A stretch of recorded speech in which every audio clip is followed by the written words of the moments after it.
Hej, jeg hedder Janne, og jeg vil gerne invitere dig til min udstilling, min afrikanske perleudstilling her i Kunstsmedjen. Jeg flyttede til Afrika, til Ghana i 1992, og kom hjem igen til Danmark fra Sydafrika i 2002 til 2003 stykker deromkring. Og jeg havde nogle kasser med perler med, og et par kasser med nogle traumer, som jeg alle sammen hver især lagde i nogle forskellige hjørner og gemte væk. Det har taget mig mange år stille og roligt at have lyst til at åbne op for alt det.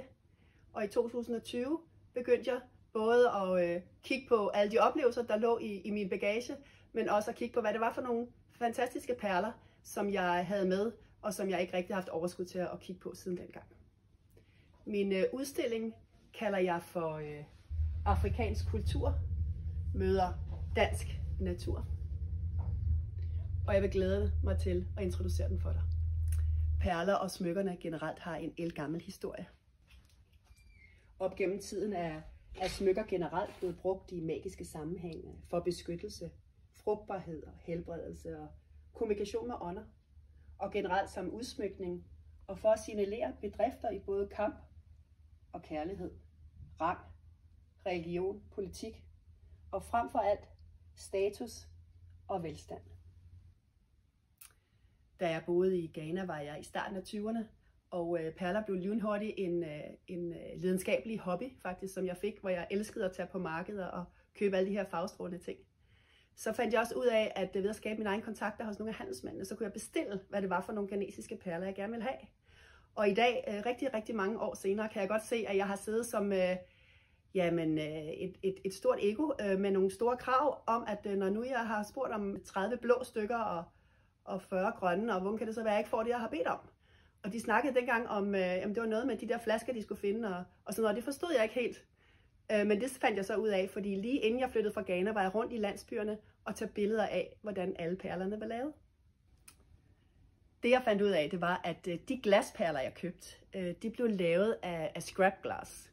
Det vil sige, når jeg sad i min lille verden og bestilte, så skulle de faktisk ud og finde flaskerne, der passede i farven først. Og det gjorde, at jeg ikke altid og faktisk ofte ikke fik det, jeg havde bestilt. Og det fandt jeg så ud af, da jeg fandt ud af, hvordan det var, at de her perler blev lavet. På det første billede ser du, hvordan først ligger det knuste glas og venter på at skulle bruges. På det nederste billede, der har fyren han har en masse lerforme, hvor i hver form er der et hul, og hver hul kan så skabe en perle. Det er en form til en perle. Så lægger han et par stykker broken glass ned i hver hul, og så ind i hans lerovn, hvor den så står indtil, at det her glas smelter sammen til en flydende masse. Når så formene bliver taget ud af ovnen igen, så er det jo helt flydende. Og så har han sådan nogle små primitive i virkeligheden redskaber, som han har lavet ud af nogle store søm, som han lige hej bummelum for på en eller anden måde formet, sådan så perlen simpelthen bliver det, den er. En perle, og med hullet i midten. Og på det sidste billede kan du se, der står han simpelthen. Og så mange perler, eller så få perler, kan han producere på en måned. Så stor respekt for det håndværk, som han rent faktisk besidder. Et eksempel, jeg har lavet med perlerne fra Broken Glass, det er den her Blue Circle, som jeg kalder kæden. Hvor det er lyseblå perler kombineret med et par mørkeblå. Og så hvor de hænger i en masse andre afrikanske kombinerede materialer. Det her det er et andet eksempel på en kæde af det, der hedder Broken Glass, som er meget, meget smuk i forhold til, at lyset så ligesom skinner igennem den. Den bliver en lille smule gennemsigtig, lidt tåget, som så er kombineret med 3 lerperler og 2 messingperler. En anden slags perler fra Ghana, som også er lavet af glas, hedder pulverglasperler. Og der er de ikke broken, der er de simpelthen fuldstændig polariseret som mel, som de ligger her i små skåle i forskellige farver. Den form, der så bliver brugt til at lave de her perler, er lidt anderledes. Der er i hver lille hul, altså man sat en lille trap hen. Og så bliver de her melagtige farvede pulveriserede glas bliver lagt ned i forskellige lag, ligesom en lasagne. Og når så den her lerform bliver lagt ind i ovnen, så smelter pulveret sammen i forskellige mønstre, og det gør så perlen, så den bliver flerfarvet. Et eksempel på pulverglasperlerne er den her kæde, som er en kombination af 2 forskellige størrelser, som begge to er lavet af hvidt og blå glas, kan man sige. Så vi kan se, hvordan at hver eneste perle er simpelthen sammensat af forskellige lag pulver, som så er smeltet sammen. Messingperlerne er en anden fascinerende perle, som jeg også fik en aha-oplevelse af, da jeg begyndte at se, hvordan den faktisk blev lavet. For da jeg boede i Accra, hovedstaden, og sad og bestilte de her perler, som skulle komme tilbage fra landsbyen, så kunne jeg heller ikke forstå, hvorfor jeg ikke fik det, jeg bestilte.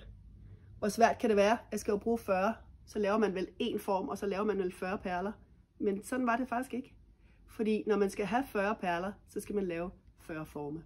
Så den person, der skal lave de her perler, han skal først og fremmest lave perlen i voks. Her sidder han og varmer voksen i hænderne for at kunne gøre den helt blød og smidig, inden han starter med at forme perlerne. Og når det så er perlerne er lavet i de her voksforme, så bliver de forbundet ind i en lerklump faktisk. Så bliver de forbundet ind i en lerklump, hvor alle de her alle de her voksforme er forbundet med en tynd linje af voks inde i lerklumpen. Når så den her store lerklump, kan man sige, med alle de her voksforme indeni, bliver sat ind i ovnen, så efter et stykke tid, så smelter voksen jo, og så løber den ud gennem et hul, der er i leret. Og når den har gjort det, så efterlader den simpelthen de her små huller, kan man sige, forme inde i lerklumpen. Og derefter bliver messingen så smeltet ned, og så bliver messingen hældt tilbage ind for at udfylde tomrummene, som jo så efterlader den her messingperle til sidst. Den her fyr, han står med en uges, tror jeg, produktion. Og når vi snakker om arbejde, snakker vi om fra tidlig morgen til sen aften. Det var det, som den her landsby handlede om. Så er der også de perler, der bliver kaldt for handelsperler, og de er faktisk ikke lavet i Afrika, de er lavet i Europa. I 1500-tallet, der begyndte man i Italien at producere store mængder af glasperler, som så blev sendt ud i verden som en handelsvare til at bytte forskellige varer ude i både Afrika, Amerika og i Østen. Og den lange grønne perle, du ser her, det er sådan en. Den er flere hundrede år gammel og sendt til Afrika for at handle med. Den måde, jeg arbejder med perlerne på i dag, det er at kombinere de afrikanske farverige perler med danske materialer som hulsten, drivtømmer, rav og skaller. Det her værk, det har jeg lavet til min have. Jeg kalder det havealfen. Det var meget tydeligt, at da perlerne begyndte at kalde på, at jeg fik samlet dem, at det var noget, der skulle hænge i min have, og hver morgen jeg vågner, især om sommeren, hvor det er lyst, giver det mig så meget glæde at bare kigge ud i haven og se, hvordan lige præcis det her værk lyser op. Generelt er de værker, jeg laver i dag, jo noget, man kan hænge op derhjemme. Det er ikke noget, man hænger rundt om halsen. Det er et kunststykke, kan man sige, som signalerer afrikansk kultur, med alle de utrolige farverige bevægelser, Afrika rummer. Og den jordforbindelse og den tyngde, kan man sige, som stenene fra den danske natur videregiver. Den her gør sig rigtig godt, for eksempel på en hvid væg. I et hjørne lyser den op i de der meget skønne, gule, jordnære farver. Det er, jeg kalder det et ravmøde. Det er europæisk rav øverst, som mødes i et drivtømmer, for derefter at flyde videre ud i nogle afrikanske perler, og det som man kalder afrikansk rav. Formålet for mig med at lave den her udstilling er i virkeligheden at træde frem med mine afrikanske historier, med alt det, som jeg i virkeligheden har oplevet af ting, som jeg gerne vil dele i dag, inklusiv mine perler. Den historie, der faktisk ligger i perlerne, synes jeg er utrolig fantastisk og har altid inspireret mig utrolig meget. Og jo mere at verden lidt sætter ind i et automatikspor, hvor ting skal gå hurtigt, og vi skal producere hurtigt og være effektive, så tænker jeg, at mine perler og alle de billeder, jeg heldigvis formåede at tage i Ghana, inden jeg flyttede derfra, og formåede at bevare, er utrolig vigtigt at komme ud med i forhold til den respekt, der ligger i håndværket fra den enkelte perle. For mig har det også handlet om at ligesom trække en fortid frem, min fortid, og puste støvet af den. Bringe den ind i mit liv i dag, i naturen, i Danmark, i 2023. Og på den måde transformere det, som jo er sket, og som man ikke kan lave om på, og som man i virkeligheden heller ikke skal lave om på, eller forsøge at lave om på, og bringe det ind i et nyt lys, hvor livet kan simpelthen begynde at åbne sig i helt nye spor. Så er der kun én ting at sige. Tak fordi, at du kiggede med.